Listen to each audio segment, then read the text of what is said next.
नमस्कार. डॉक्टर प्रिया प्रभू मिरज यांचा एक लेख माझ्या वाचनात आला. जेव्हा मदत नाकारणारी व्यक्ती आपल्यालाच थकवून सोडते. आणि मला असं वाटलं की आता लेख वाचून दाखवावा, म्हणून मी वाचून दाखवते. काल मी जेव्हा सायकॉलॉजिकल फर्स्ट एडबद्दल लिहिलं तेव्हा त्यावर आलेली एक कमेंट माझ्या मनाला स्पर्श करून गेली. सगळं खरं आहे डॉक्टर, पण ही माणसं काही सांगत नाही, उलट इतरांना त्रास देतात. आपण प्रेमाने सांगायला जाऊ तर स्वतःचंच खरं करतात. जाऊ दे. या जाऊ दे शब्दाच्या मागे किती प्रचंड हतबलता, थकवा, वेदना दडलेली आहे हे मी एक डॉक्टर म्हणून खूप जवळून पाहिलं आहे. जेव्हा आपण आपल्या प्रिय व्यक्तीला दलदलीतून बाहेर काढायला हात पुढे करतो, तीच व्यक्ती आपला हात झिडकारून आपल्याला काही सुनावते, तेव्हा मन आतून पूर्णपणे तुटून जाते. कितीतरी वेळा कुटुंबीय अशा व्यक्तीसमोर हतबल होतात. हा गुंता वैज्ञानिक भाषेत समजावून घेण्यापेक्षा जरा मनाच्या जवळ जाऊन सोप्या भाषेत समजावून घेऊया.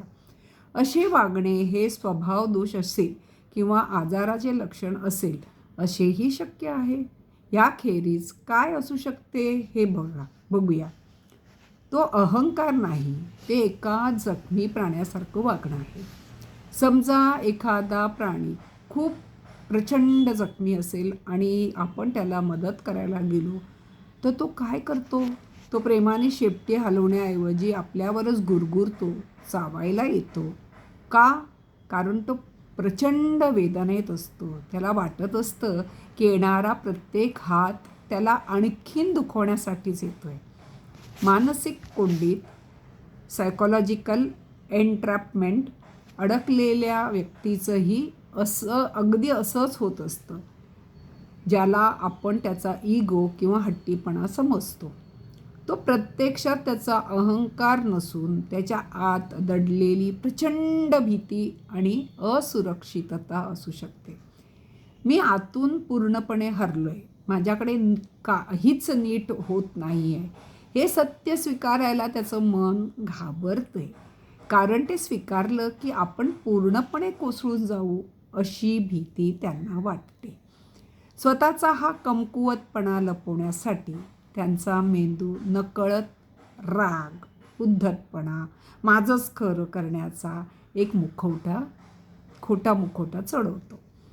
त्यांना स्वतःलाच समजत नाही की ते आजारी आहेत, पण त्यांचा हा आजार आजूबाजूच्या सगळ्यांना होरपळून काढत असतो. आपण प्रेमाने सांगायला गेल्यावर ते का चिडतात?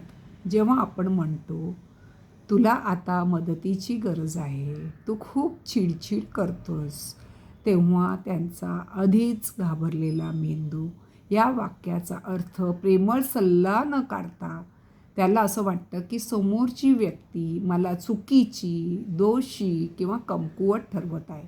त्यामुळे स्वतःचा बचाव करण्यासाठी ते अधिक आक्रमक होतात. अशा वेळी काळजी घेणाऱ्याने, केअर गिव्हर्स, स्वतःला कसे वाचवायचे?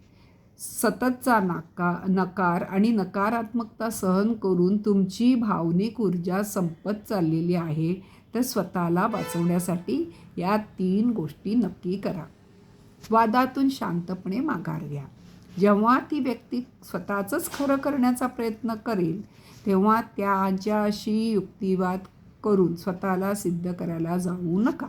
अशा वेळी फक्त शांतपणे म्हणा, ठीक आहे, तुला जे वाटतंय तेच बरोबर आहे, आपण यावर नंतर बोलू.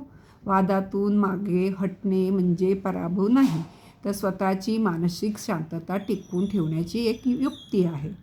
2. हे समजून घ्या की राग तुमच्यावर नाही आहे. त्यांचे शब्द, त्यांचे टोमणे वैयक्तिकरित्या पर्सनली मनाला लावून घेऊ नका. मनात सतत एकच वाक्य घोळवा, हा राग माझ्यावर नाही, हा त्यांच्या आतल्या वेदनेचा आवाज आहे. यामुळे होणारा त्रास कमी होईल. बऱ्याचदा जी सेफ स्पेस आहे तिथे जास्त राग निघतो. पालकांच्या बाबतीत हे खरे आहे. त्यामुळे मुलं फक्त आपल्यासमोर चिडलेले असतील तरी इतर ठिकाणी ते त्रास दाबत आहेत हे समजून जा. तिसरा नंबर, कधीकधी जाऊ दे म्हणणं हाच सर्वात मोठा उपाय असतो.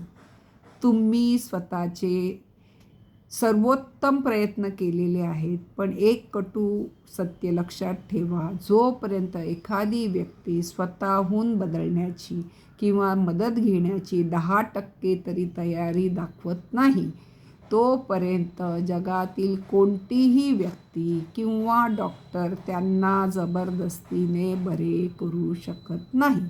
अशा वेळी मागे हटणे हा स्वार्थीपणा नाही, स्वतःला मानसिकदृष्ट्या सुरक्षित ठेवण्याचा मार्ग आहे.